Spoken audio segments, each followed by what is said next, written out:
It's a great pleasure to me to introduce Fabio Zapata. Fabio Zapata, he's a chemical engineer. He used to be my colleague. He has more than 38 years of professional experience, 36 of those years at Soya, a Colombian company that produces feed. And he retired as the manager of that company. He was the leader for more than 20 years of the technical committee of feed of Andy. He's also a member of Econtect and a member of OAC.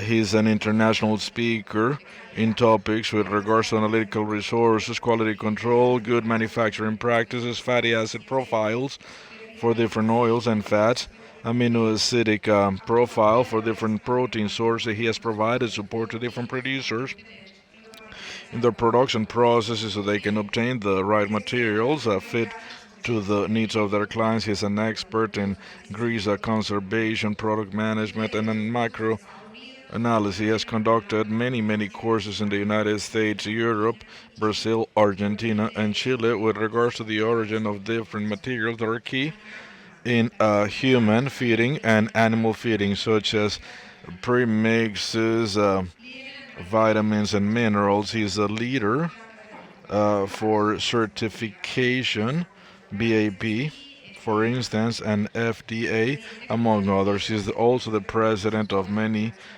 of boards of soja companies, Badelka, Programas, and Cobolsa. Doctor, welcome, and the floor is yours.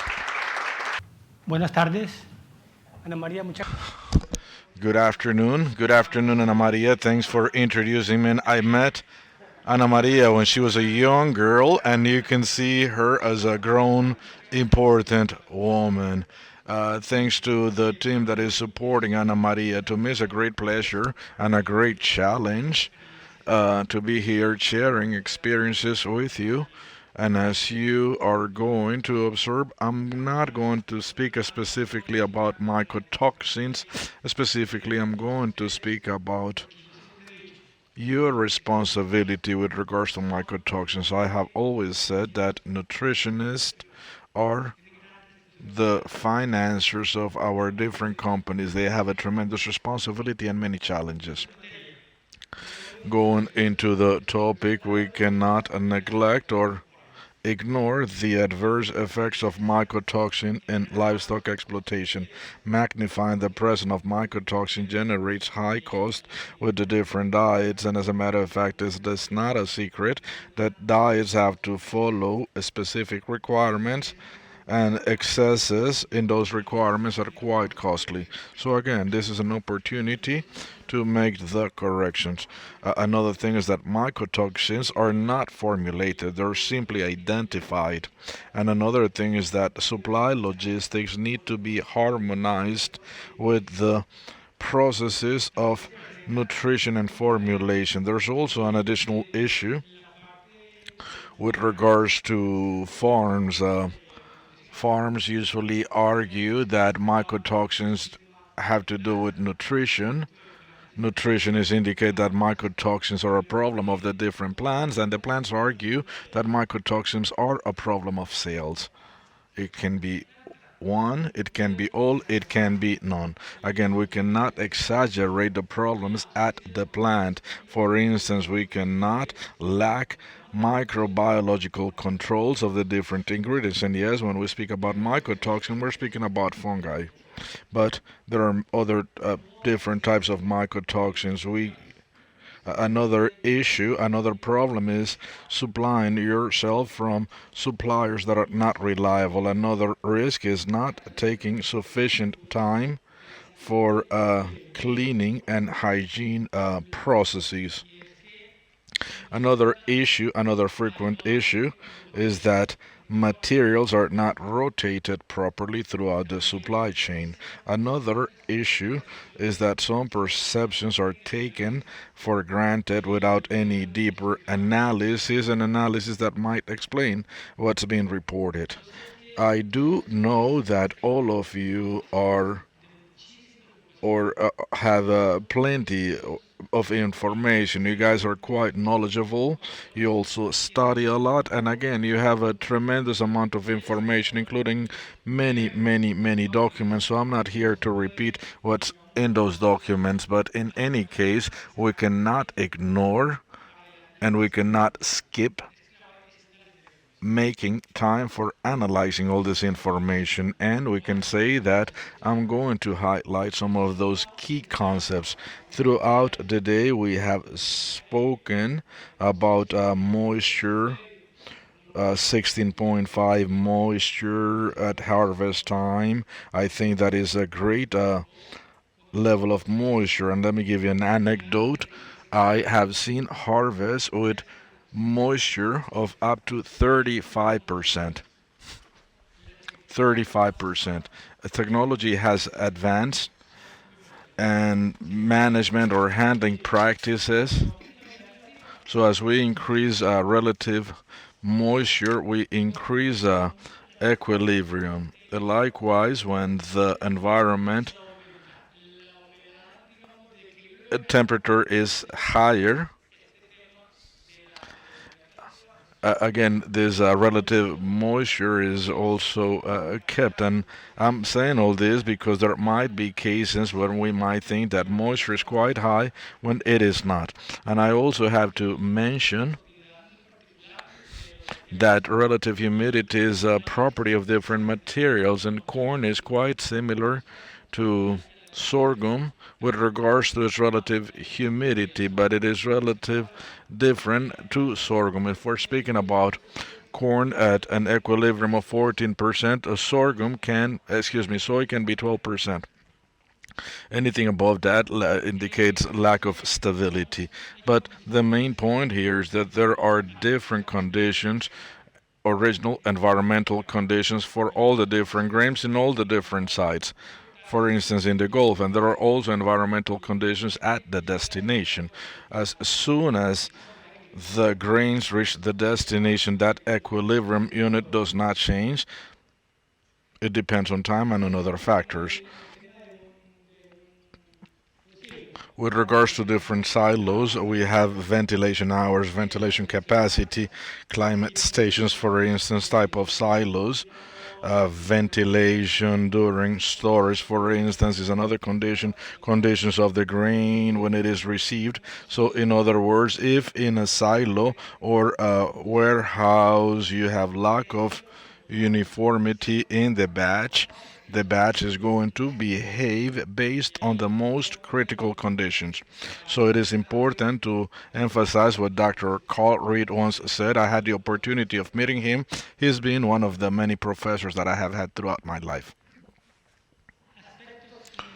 Inherent aspects in the business of producing corn. If in a negotiation you ask for different toxins, different from aflatoxin. If, for instance, you indicate that you do not want your grains to be GMOs, GMOs, in my perspective, not only my perspective, but GMOs, well, one of the solutions to feed our growing populations that are living longer is GMOs. And this is an anecdote, an additional anecdote. Many years ago, I forgot how long ago, I was in Cartagena at a meeting of geneticists, and the FAO director for Latin America was asked a question. And the question was that if they had developed a seed that could handle aflatoxins, and the person that asked the question was actually me. And I was quite embarrassed to ask that question, and the response was not exactly, but GMOs, Bacillus thuringiensis for biological control, was indeed developed for this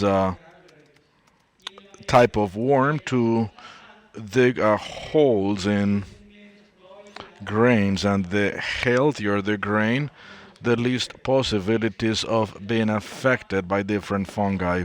So we should not be concerned if the figures are lower when we expect them to be higher. Bacillus thuringiensis for biological control has been a very effective solution. I also remember a visit that I paid to a laboratory in the United States during which I was quite surprised to see a team of scientists, genetic scientists, and again, quite knowledgeable group of scientists, and they were conducting an analysis on an export batch to determine what percentage of the grains were GMOs. That again cost a lot of money, and the market where those grains were going had a budget that allowed had a budget that was larger than the budget of other countries. So this should not be a concern because, in my opinion, this is definitely a solution that is becoming more and more general. In Argentina, this process of changing or switching to GMOs took a little bit longer, but this is a trend that is happening all over. When we speak or when we go into various specific requirements, we might change this preserved identity. So having corn with very specific conditions for a specific market imply very high cost, and those costs are not possible. And we also might be affecting this preserved identity concept that I mentioned before. There are different quality analysis at different farms and at dispatch points, but after that we can see, or we have to look as to the way we handle this. There are many different types of silos. Some silos are simply metal structures that are covered with a canvas. And again, there are very artisanal silos and very sophisticated silos. They mentioned before bag silos, as we can see them on the slide. These topics, again, dealing with aeration, are quite important, and I also do know that your responsibility, or the responsibility of the majority of you, is not doing that control, but that is a very basic part. This image catches my attention because sometimes, due to cost issues, different company or farm administrators, and again, based on cost, they prefer a very large silo. For instance, a 10,000 ton silo versus five 2,000 ton silos. Usually, the nominal capacity of those silos is quite difficult. The smaller the silo, the easier it is to classify and to benefit and to clean and so on. Types of silos. There are different types of silos. This graph is part of my presentation because grains breathe, and during this breathing, carbon is produced, and we might lose up to 5% of dry matter. And that breathing also generates heat. Heat is deemed critical when it is 5 degrees centigrade above the environmental temperature. We have to keep in mind that there is sort of like a chamber or a space of air on top of the silo, and that space of air might have higher temperatures than the grain below it, so that might lead to wrong decisions because it is not the grain that has gained heat, but this space of air above the grain. Here we have a frontal view of a silo. You might be driving by a plant and you look at these silos and they look quite interesting, right? But if at any point you did not conduct the necessary cleaning processes on the silo, you might run into these situations. If you zoom in, you might see, again, you really do not have to analyze mycotoxins to see that there's a real problem here.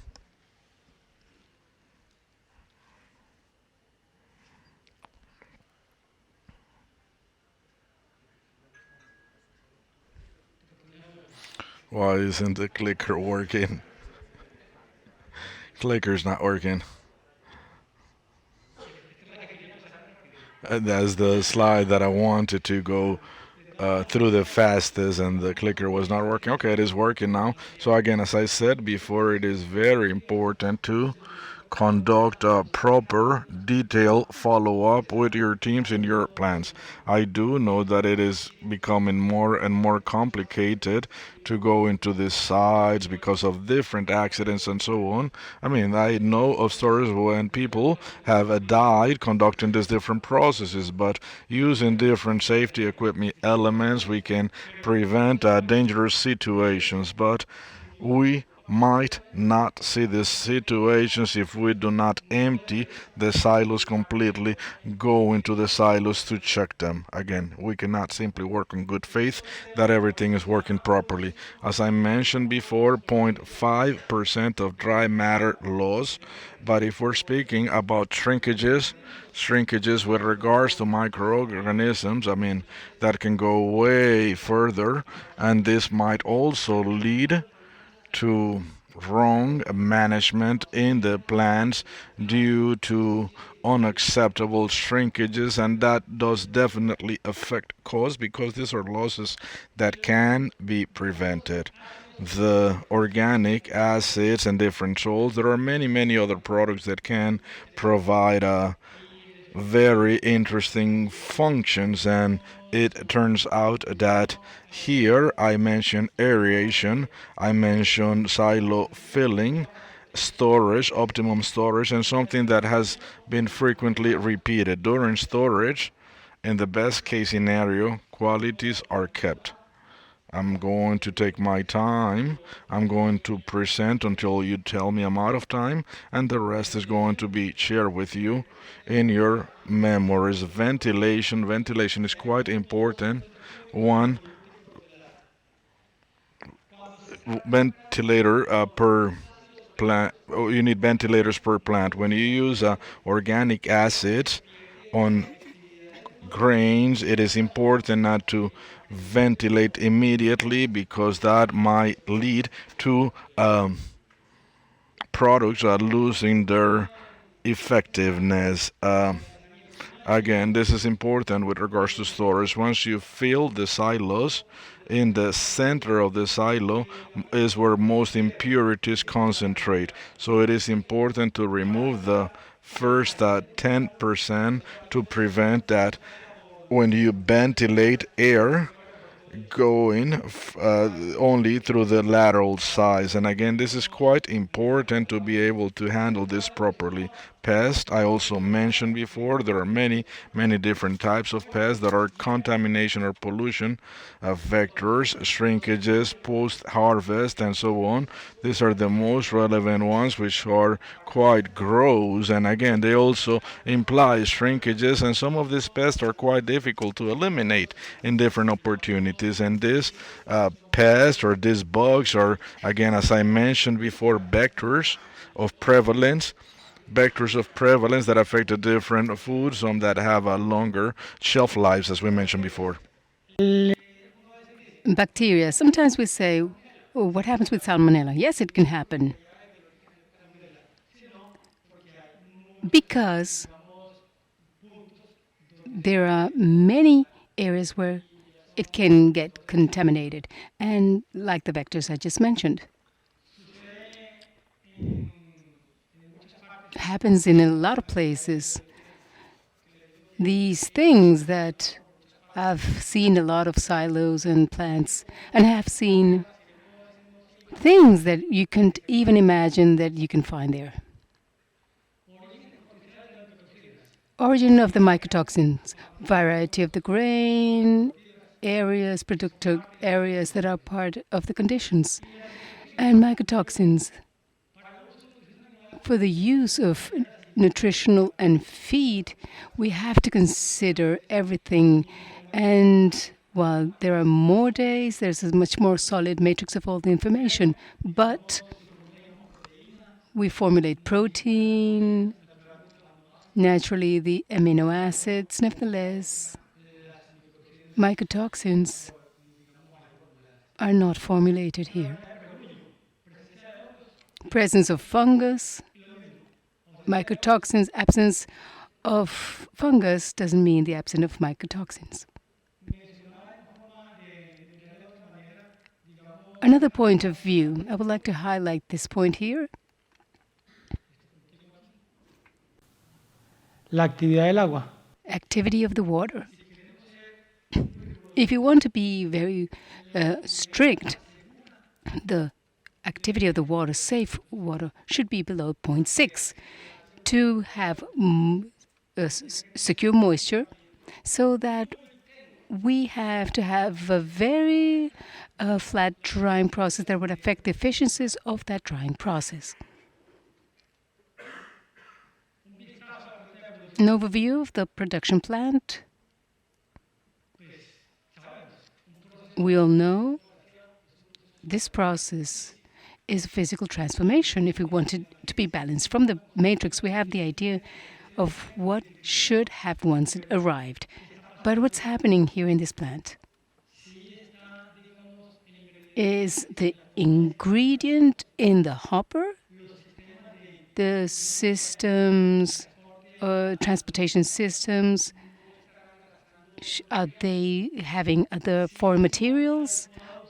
The ingredients are adequate in each of the hoppers. So many times let's say a production manager, from their computers, they see a lot of screens, but sometimes when we go and visit, there's nobody there. One of the most important aspects are the mixers, the order of the inclusion of the ingredients, management of the liquids, regarding the solids. That's a key point to be reviewed. Let's review the pre-mixtures. It's a taboo. A pre-mixture that has minerals, vitamins, medications, amino acids, antioxidants, pigment, and flavorings. Are we sure that we're going to know that we are faced with many difficulties? But I would like to mention this very specific point: the presence of choline chlororum. So many others should be not used because will affect the structure of the vitamins. There's a topic here that the proportion among one another ingredients is something very disproportionate. An example of a premixture. It's a process of dilution, consecutive dilutions. And in those dilutions, let's talk about copper sulfate. What type of deoxidation, what source? So copper sulfate and vitamin E. Let's say 25% copper, and we want to take it to 400 parts per million in a product. Minimum, let's say a vitamin, we're going to take it to 225. What happened among that process? Sometimes we don't know what's happening. So we think that everybody's doing the job correctly because the companies are very good at it. The stability of those vitamins. Let's say that the balance of the materials to verify that the vitamin used in the nuclei was according to what is needed. There are many factors that promote the reduction, superficial temperature, presence of water, hygroscopicity. And what about the antagonists among the components? Those medications, for example, or the services that are given to the plants and the farms are a risk. And being a risk, have a test weight in costs. These things cost more than the true nutrition that the species need. So let's mix. So the claims of let's take away these problems from the field. An opportunity and mentioned by the veterinarians, they said there are a lot of problems with the kidneys of poultry. And one of those hoppers, for example, was presented a combination with carbonate. in the soy meal. It wasn't uniform. It wasn't detected in the analysis. So analysis were done in the poultry, in the labs, and it happens that it wasn't that problem. They lost money and time thinking that the best solution was to. That's no, the problem is simpler than we expected. That's the problem. Prolapse in sows with the use of estrogens. So a problem is presented, let's say, in the sauce, and what happens is that we believe it's Serralinone. What happened during the process is what, and the nutritionist is also pressed to dosify ingredients that in that opportunity were not needed. Low conversions in poultry because the cereal source would be sorghum. We can say that it's mycotoxins, but what happens is that sorghum has tannins that hydrolyzable and condensed. Those condensed are those tannins that, in a way, affect the metabolizable energy, lysine, and but can be found high in sorghum, high in tannin, and a difference in energy of 15%. This is a study that we did together with the researchers of Tropical Agriculture Center in Cali. Particles in poultry affecting the beaks has to do with these serralinonas. Some animals didn't have the correct doses, and everything affects whatever event that's not being clarified is really associated with mycotoxins. There is field fungus and fungus from storage. This doesn't mean that the fungus in the field will not produce these mycotoxins. It's much more prevalent. 15 days ago, I met a teacher, my teacher. Can you imagine how old he is? Okay, I met him, and he was the teacher, professor of biochemical in the university. And in the study, in lab, analysis of mycotoxins were being done, alpha toxins, from the pigs in several regions of the country.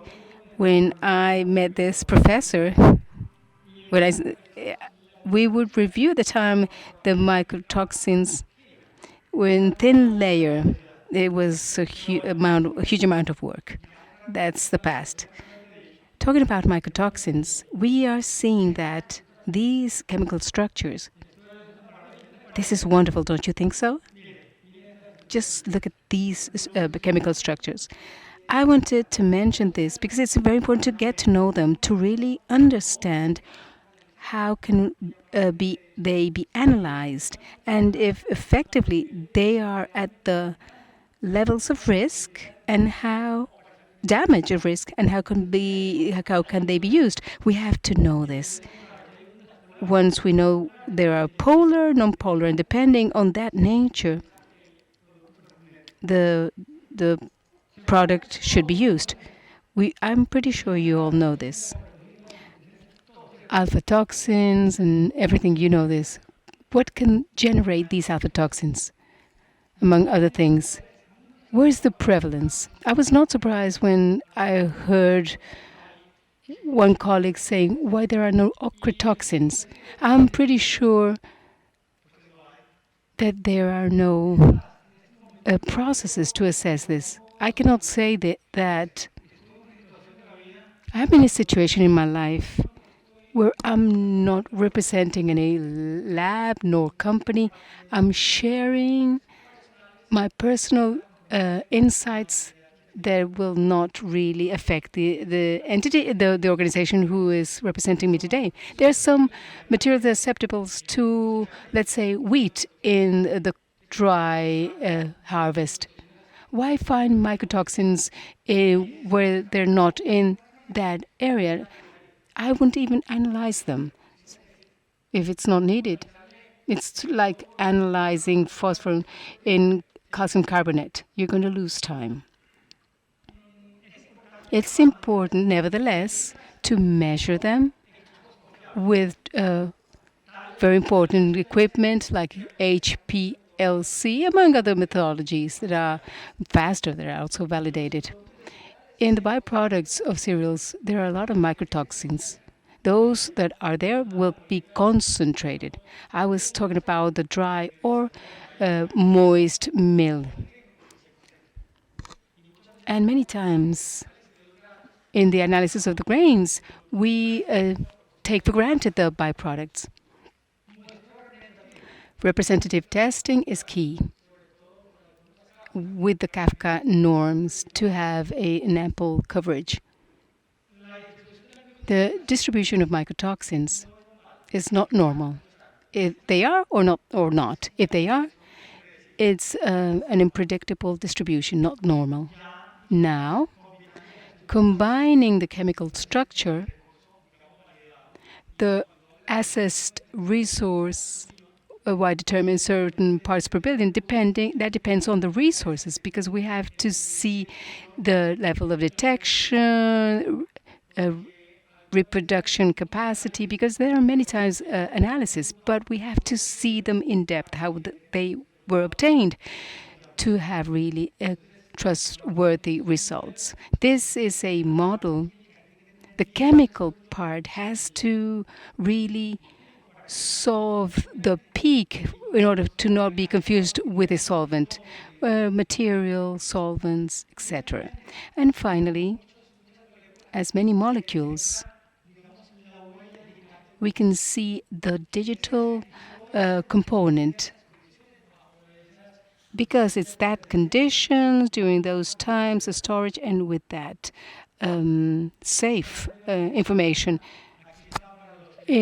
According to Sierra Leone, those of you who like chemistry, here you can see the conditions. Going back, talking about sequestrants. They are simple, complex, and I'm going to stop in one of mineral origin. It's important, the concentration of morigonine.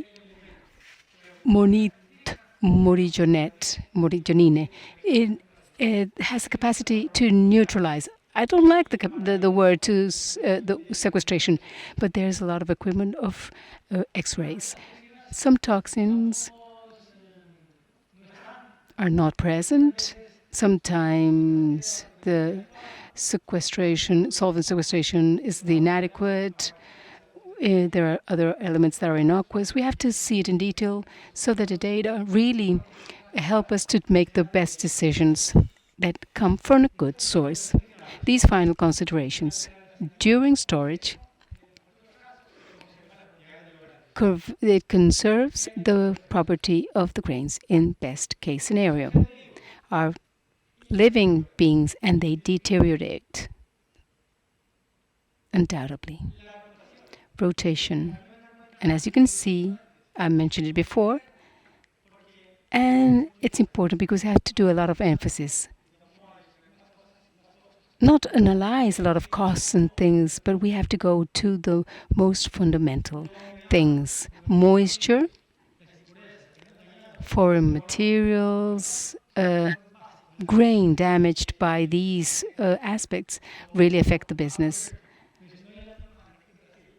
The norms in Brazil are more permissive compared to the American ones. So it's among the norms, it's included in the norms, but those norms do not resonate with what we are accustomed, so we have to be very careful. It's the law of nature, connectivity of the different areas, and in a way that the team works, logistic, purchase, finance areas, we will obtain the best results.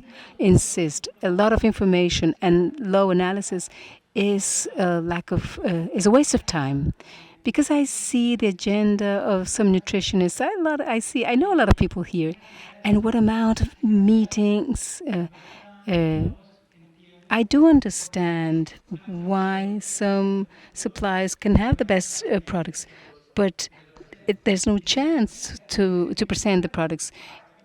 Um, so we have to take advantage of this situation. The observations is key. In fact, is the first step in the scientific method. If we're not seeing, for example, that the nutritionist is over there and the other one is over there and the operations is at home and the financial is not there, who really saw what happened? The carbonate left, so there's a lot of claims about that. Personally, I have found that the use of acidifications is of benefit.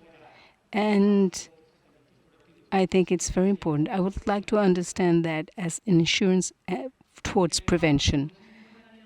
Panic is not a good ally in decision making and has to go hand in hand with analysis of the facts based on knowledge. Thank you very much for your attention.